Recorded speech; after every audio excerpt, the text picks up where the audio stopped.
Jožko, Kubelwagen.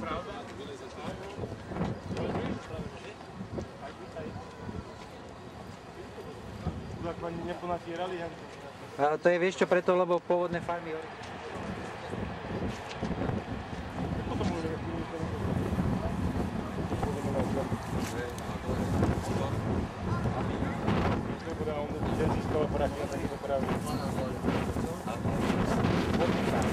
Ak máš firmu, je tak záleží, ktoré máš poriť, tak si to kupuje.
A práve začína dynamická ukážka taktického dopravného lietadla C-27 Spartan.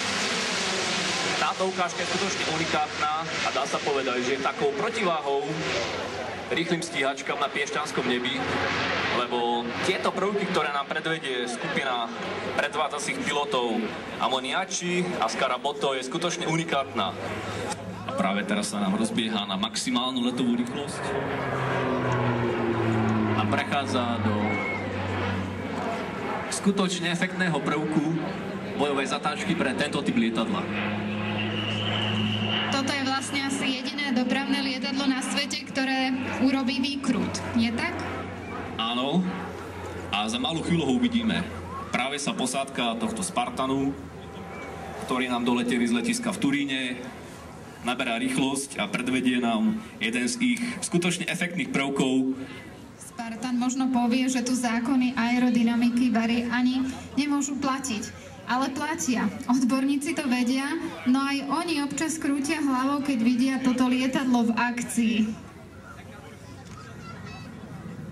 A práve teraz nám predvádza lietadlo Spartan svoj povestný výkrut. Skutočne toto je unikátny letový prvok pre lietadlo tejto kategórie. A môže to vykonávať len vďaka dvojici veľmi výkonných turbohriadelových motorov a veľmi pevnej konštrukcii. A taktiež je k tomu nutná veľmi veľká dávka pilotného umenia, aby posádka prinútila lietadlo takejto kategórie vytvárať na oblohe takúto nádhernú zostavu. Do výzbrojov zaviedli, ale ešte aj zavádzajú Spojené štáty, Taliansko, Bulharsko, Grécko, Maroko, Litva a Rumúnsko. A teraz je skutočne vynikajúca poza pre fotografov a letí v tzv. Nožovom lete, kde všetok stlak je vytváraný iba chvostovými plochami a bočnou stranou trupu. Talianske vzdušné sily prevzali prvé lietadlo v októbri roku 2006. A v rokoch 2008 až 2009 dva stroje nasadili do operácie v Afganistane.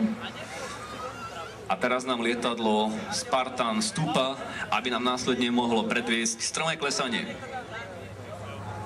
Lietadlo má trojčlennú posádku a prepraví 60 vojakov alebo 46 výsadkárov alebo 36 pacientov na nosidlách so sprievodom 6 zdravotníkov. A práve teraz vidíme strmý zostup lietadla Spartan. Takéto manévre sú veľmi dôležité pri pôsobení v priestoroch bojovej činnosti, ako je Irak a Afganistan, kde je veľká pravdepodobnosť zásahu s pozemnými riadenými strelami alebo streľbou z hlavňových zbraní. A teraz nám posádka lietadla Spartan predvádza zatáčku s minimálnym polomerom, kde skutočne vidíme, že je schopné sa otočiť s polomerom niekoľkých 100 metrov, úplne v pohode nad priestorom piešťanského letiska.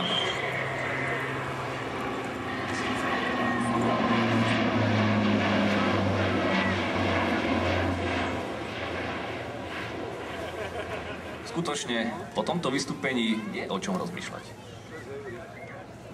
Ja ešte prezradím, že rozpretie krídel je 28,7 metrov, dĺžka trupu 22,7 metrov a výška lietadla je 9,64 metrov.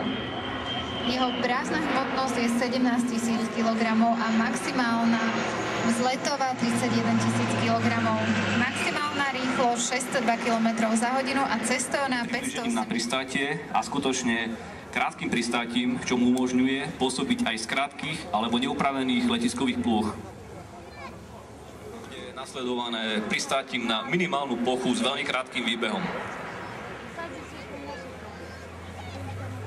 Skutočne takýto spôsob pristátia je nutný v priestoroch bojovej činnosti, kde lietadlá sú práve najzraniteľnejšie v poslednej fázi priblíženia a pristátia.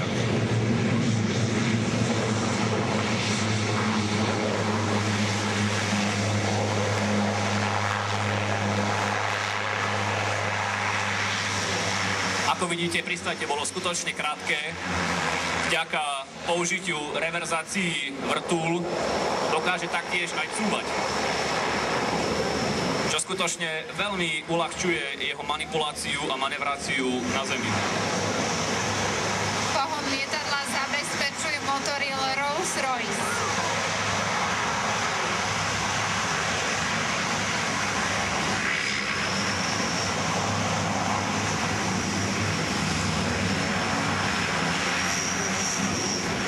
Ako vidíte, lietadlo Spartan je schopné sa na veľmi malom priestore otočiť a odrolovať na letovú stojanku.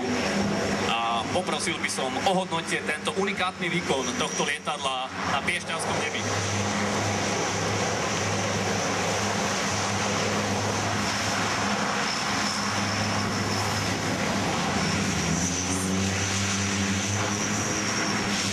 Spartan je naozaj moderné a efektívne taktické transportné lietadlo, ktoré si zaslúži našu pozornosť.